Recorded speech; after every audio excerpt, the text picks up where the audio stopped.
विद्यार्थी मित्रांनो, आतापर्यंत आपण परिमेय संख्या म्हणजे काय, परिमेय संख्यांचं दशांश रूपांतर कसं करतात आणि परिमेय संख्या रेषेवर कशी दाखवतात हा भाग अभ्यासला. आज आपण या ठिकाणी अपरिमेय संख्या रेषेवर कशी दाखवतात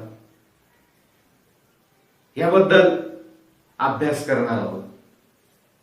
एखादी अपरिमेय संख्या, उदाहरणार्थ कर्णे 3, कर्णे 2, कर्णे 5, कर्णे 7 ह्या अपरिमेय संख्या रेषेवर कुठे येतात, त्यांच्या संख्या रेषेवर स्थान कुठं असतं याचा सखोल असा अभ्यास आज आपण या ठिकाणी करणार आहोत. तर पहिली अपरिमेय संख्या आपण घेतली कर्णे 3. ही संख्या रेषेवर दाखवा. आता पहिला महत्वाचा मुद्दा की एखादी अपरिमेय संख्या रेषेवर दाखवणं म्हणजे नेमकं काय करणं. तर कुठलीही अपरिमेय संख्या ज्यावेळेस संख्या रेषेवर दाखवली जाते त्यावेळेस पायथागोरसच्या सिद्धांताचा उपयोग केला जातो. आता उदाहरणार्थ कर्णे 3 ही संख्या रेषेवर दाखवायची आहे आपल्याला, म्हणजेच कर्णे 3 बेरीज येईल या पद्धतीने काटकोन त्रिकोणाच्या 2 बाजू आपल्याला घ्यायच्या आहेत. त्यापैकी एक संख्या रेषेवर असेल आणि एक संख्या रेषेला लंब असेल. मग पहिला महत्वाचा मुद्दा काय,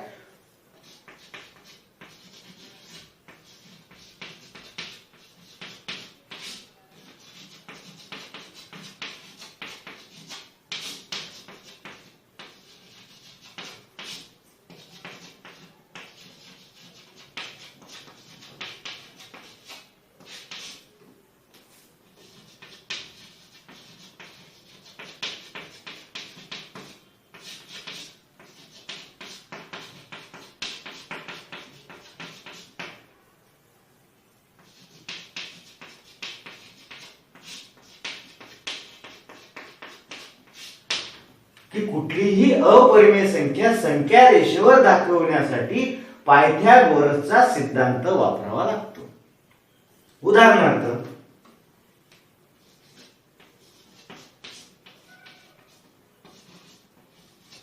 आता कर्णे 3 ही संख्या आपल्याला दाखवायची. कर्णे 3 दाखवण्यासाठी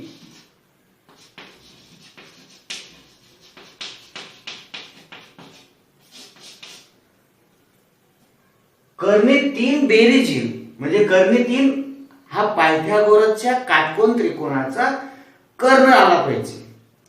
मग कर्णे 3 एवढी बेरीज येईल.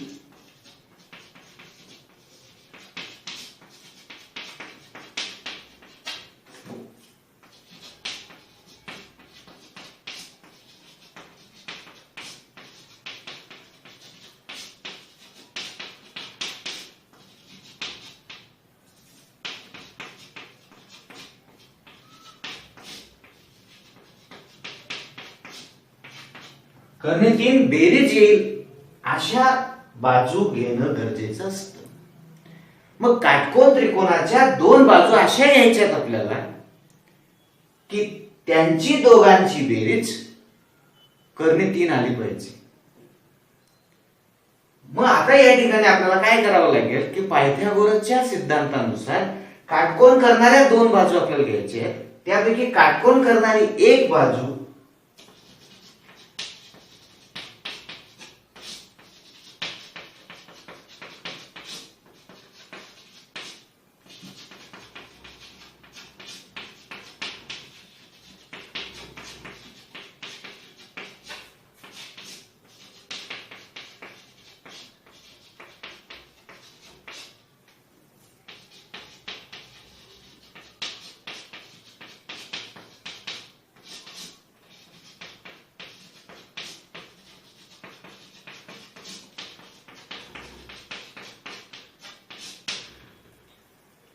काटकोन त्रिकोणाची काटकोन करणारी एक बाजू संख्या रेषेवर व एक बाजू संख्या रेषेला लंब घ्यावी लागते. एक बाजू संख्या रेषेवर घ्यावी लागेल आणि एक बाजू संख्या रेषेला लंब घ्यावी लागेल आणि दोघं बाजूंच्या वर्गांची बेरीज ही कर्णाचा जो वर्ग आहे म्हणजे कर्णे तीनाच्या वर्गा एवढी आली पाहिजे. मग विचार करा, दोन्ही बाजूंच्या वर्गांची बेरीज 3 आली पाहिजे.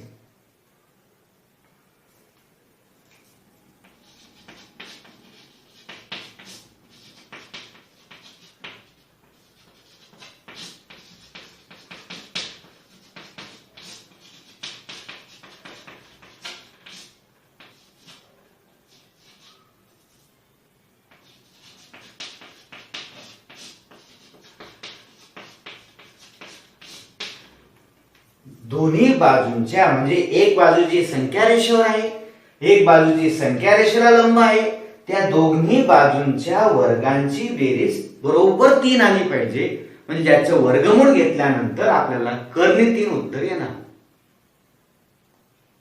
मग कर्णे 3 येण्यासाठी दोन्ही बाजूंच्या वर्गांची बेरीज 3 आली पाहिजे.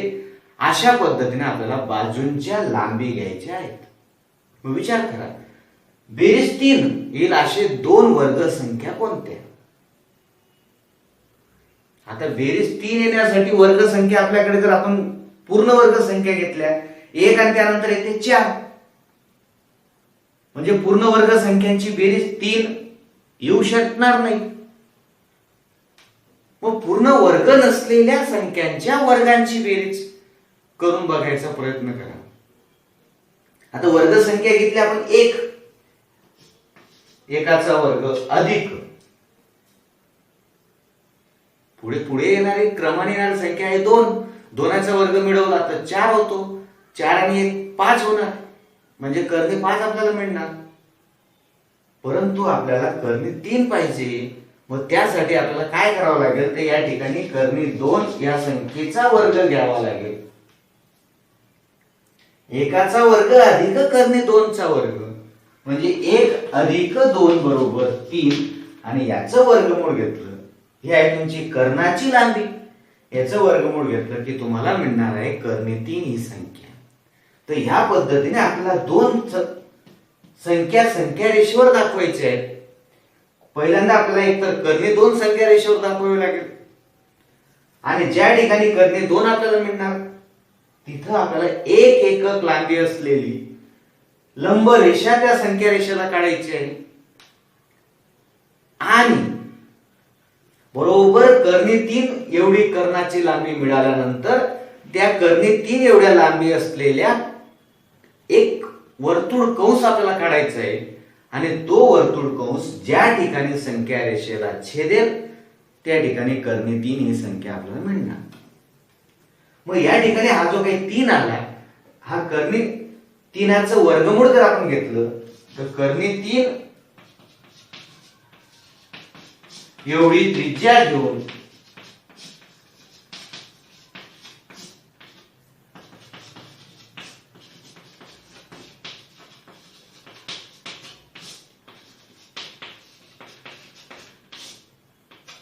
एक वर्तुळ कंस काढावा आणि हा वर्तुळ कंस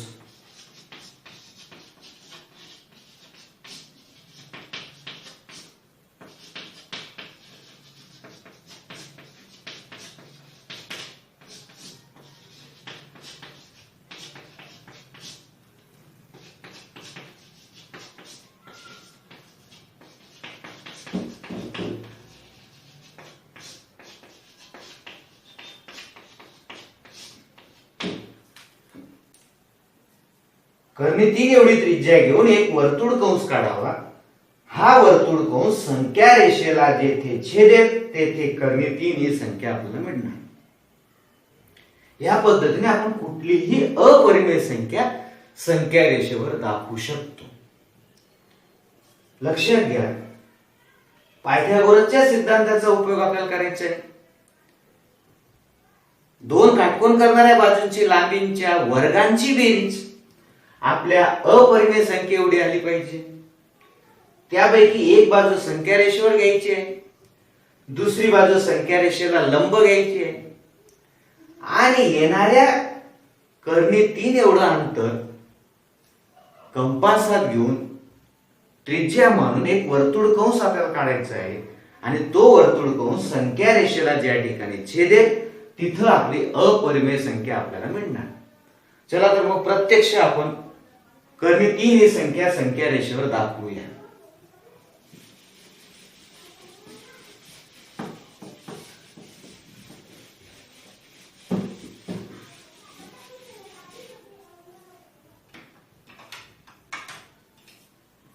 सर्वात प्रथम एक संख्या रेषा काढून घेऊया.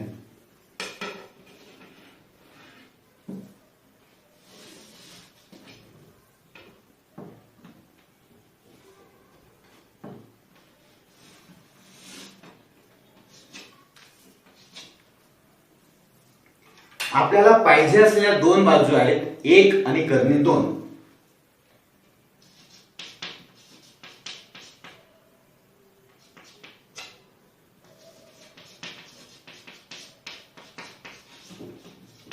काटकोन त्रिकोणाची पहिली बाजू आहे 1 एकक, दुसरी बाजू आहे कर्णी 3.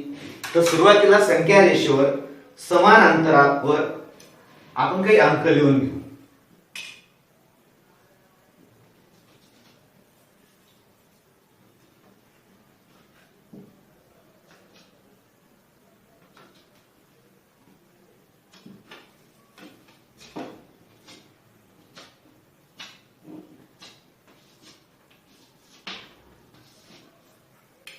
आपण समान भाग पाडून समान अंतरावर 0 1 2 3 अशा काही संख्या लिहून घेतल्या.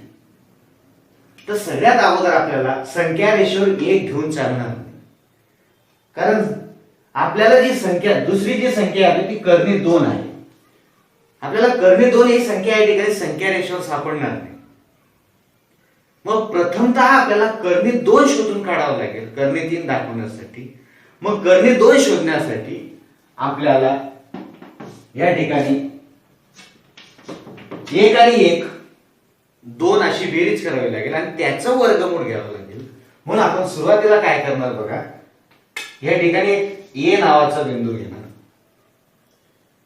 0 ते 1 हे 1 एकक अंतर आलं. तेवढंच 1 एकक अंतर असलेला एक लंब रेषाखंड आपण काढणार आहोत.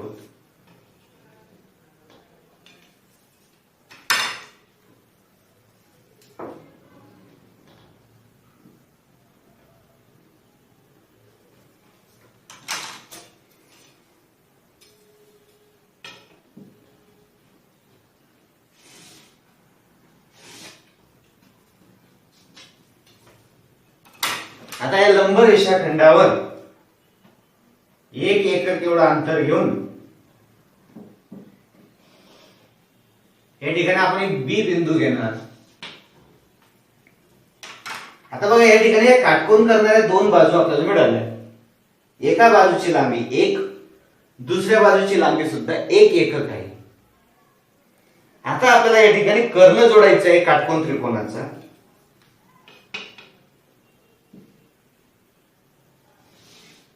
हा झाला आपला काटकोन त्रिकोण.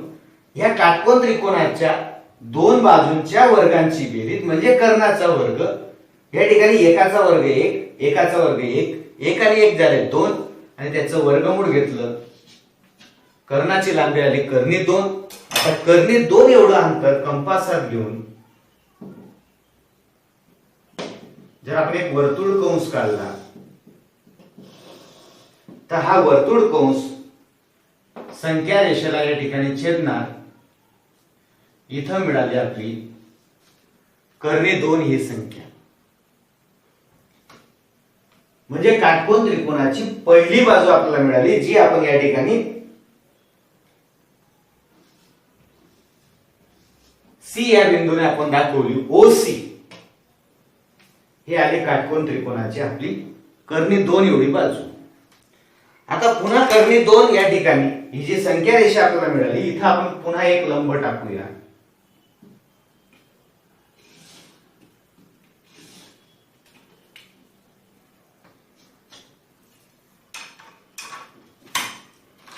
त्यानंतर पुन्हा 1 एकक एवढं अंतर घेऊया, कारण दुसरी बाजू आपली 1 एकक लांबीची आहे.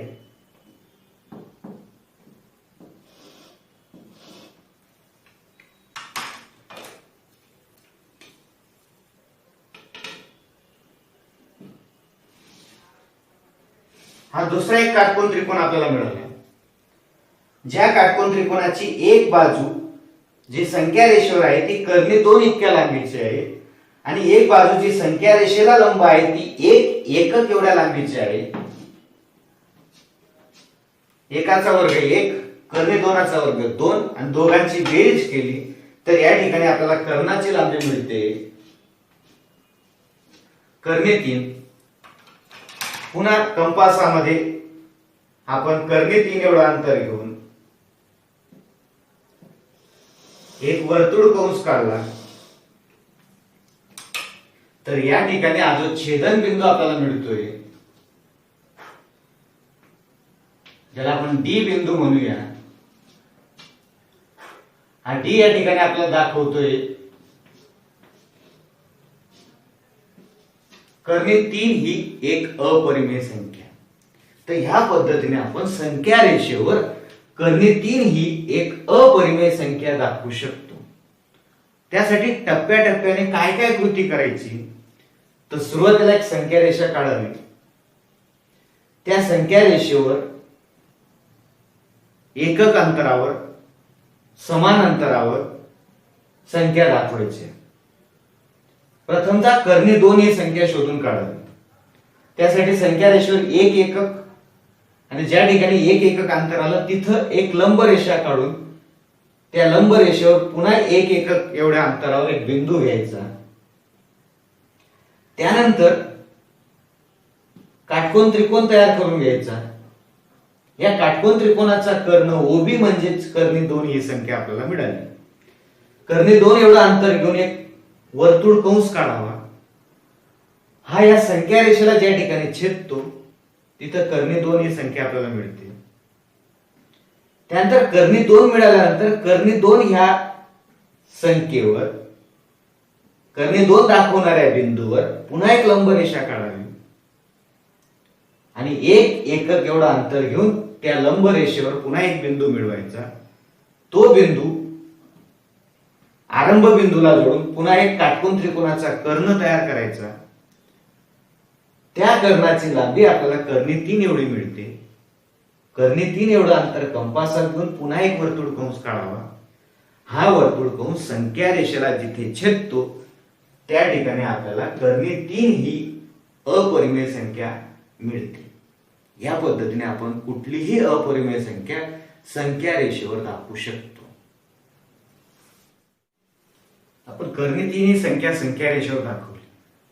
आता कर्णी 7 ही संख्या संख्या रेषेवर कशी दाखवायची याच्याबद्दल माहिती मिळवूया. कर्णी 7 म्हणजे 7 उत्तर येईल अशा 2 वर्गांची बेरीज आपल्याला करायची. अशा 2 संख्या आपल्याला मिळवायच्या आहेत की ज्यांच्या वर्गांची बेरीज 7 आली पाहिजे. विचार करा थोडसा. प्रथमतः कोणकोणत्या संख्यांची बेरीज 7 येते? बरोबर, 3 आणि 4. मग 3 हा कोणाचा वर्ग आहे? प्रथमतः आपल्याला कर्णी 7 म्हणजे नेमकं काय ते लक्षात घ्या. कर्णी 7 बरोबर किंवा कर्णी 7चा वर्ग म्हणजे 7 बरोबर काय म्हणणार आहे आपल्याला? कर्णी 7चा वर्ग आपल्याला मिळवायचा आहे म्हणजे आपल्याला कोणत्या कोणत्या 2 संख्यांच्या वर्गांची बेरीज करावी लागेल. विचारात घ्या, 3 आणि 4. मग 3 हा कोणाचा वर्ग आहे? कोणत्या संख्येचा नाही, मग कोणाचा वर्ग आहे? तर 3 हा कर्णी 3चा वर्ग आहे अधिक 4. जसं आपण 3ला लिहिलं कर्णी 3चा वर्ग तसं 4ला आपण काय लिहू शकतो? कोणाचा वर्ग आहे 4? बरोबर, 2चा वर्ग आहे. म्हणजे आपल्याला 7 ही संख्या मिळवायची असेल म्हणजेच कर्णी 7 मिळवायची असेल तर काय करावं लागेल? कर्णी 3चा वर्ग आणि 2चा वर्ग यांची बेरीज करावी लागेल. म्हणजे आपल्याला ज्या 2 बाजू पाहिजेत ह्या कर्णी 3 आणि 2 इतक्या पाहिजेत. मग त्यासाठी आता आपल्याला काय करावं लागेल? लक्षात घ्या. तर त्यासाठी आपण संख्या रेषा काढली एक, ज्या संख्या रेषेवर 0, 1, 2 आणि 3 असे क्रमाने समान अंतरावर 3 संख्या दाखवल्या आहेत. मग प्रथमतः आपल्याला कर्णे 3 ही संख्या जी आपण मागील उदाहरणात दाखवली त्या पद्धतीने टप्प्याटप्प्याने क्रमाने दाखवावी लागेल.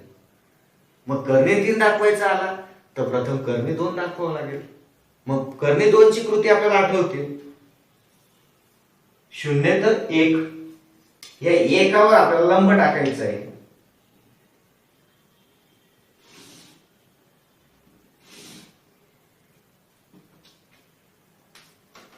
लंब टाकून झाल्यानंतर 1 एकक एवढा अंतर घेऊन या लंब रेषेवर पुन्हा एक बिंदू आपल्याला मिळवायचा आहे.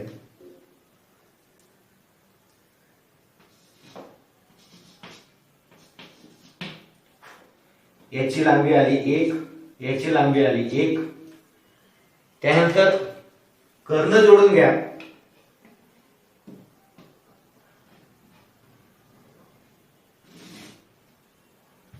आणि ह्या कर्णाची लांबी आपल्याला मिळते कर्णे 2, आणि कर्णे 2 एवढा अंतर कंपासात घेऊन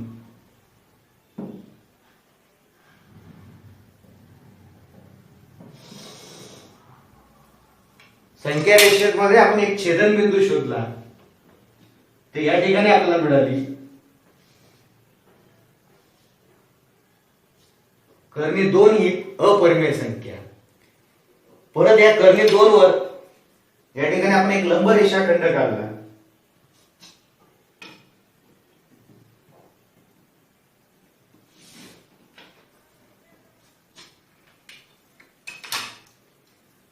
पुन्हा 1 एकक एवढा अंतर घ्या.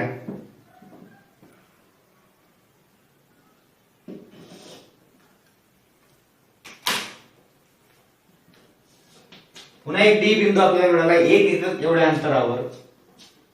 इथून तर इथपर्यंतचं अंतर आलं तुमचं कर्णे 2. सीडी एवढं अंतर आलं तुमचं 1 एकक. पुन्हा त्रिकोणाचा कर्ण मिळवून घ्या.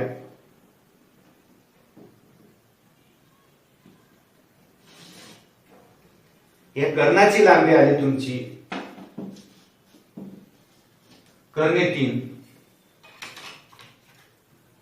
कर्णे 3 एवढं अंतर पुन्हा कंपासात घ्या. या ठिकाणी संख्या रेषेला जिथं छेदेल तिथं मिळालं आपल्याला कर्णे 3, आणि या बिंदूला आपण नाव दिलं समजा ई. पुन्हा ई बिंदूवर आपल्याला लंब रेषाखंड काढायचा आहे.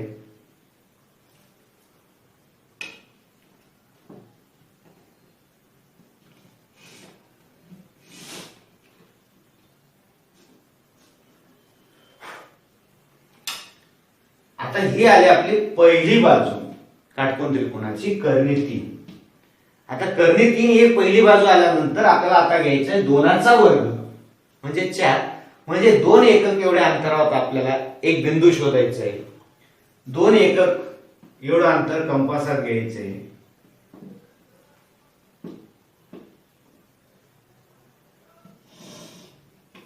आणि या ठिकाणी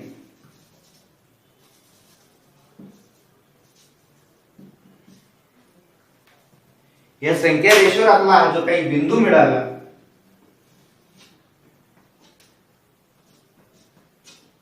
याला आपण एफ नाव देऊया. आणि याची उंची आली 2 एकक. 2चा वर्ग आला 4. पुन्हा कर्ण जोडून घेऊया.